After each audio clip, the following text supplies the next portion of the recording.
جو لوگ دوسری شادی کے خواہش مند ہیں، جن لوگوں کے دلوں کے اندر ہے کہ ہم دوسری شادی کریں،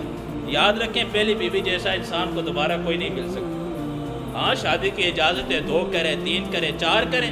شریعت نے ما طاب لکم من النساء کہ جن سے محبت ہے ان سے شادیاں کرو، چاہے 2 کرتے ہو، 3 کرتے ہو، 4 کرتے ہو، آگے بڑی سخت قید لگائی ہے۔ ہاں انصاف والا معاملہ کرنا، اگر انصاف نہیں کرو گے تو پھر ایک پہ اکتفا کرنا پڑے گا۔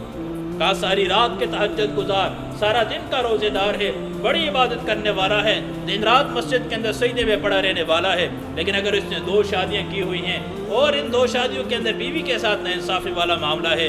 عدل والا معاملہ نہیں کر رہا، تو نبی علیہ السلام نے فرمایا کل قیامت کے دن حشر کے میدان کے اندر جب یہ آئے گا، اس کا آدھا جسم جو ہوگا وہ شرطی ہوگا، آدھا چاہے ساری رات عبادت کرنے والا کیوں نہ ہو، بڑی عبادت گزار کیوں نہ ہو، بہت بڑا بزرگ ہی کیوں نہ ہو۔ آج ہم کہتے ہیں قرآن تو ابتدائی مثنیٰ سے کرتا ہے، ہم دلائل اپنے لیے بڑے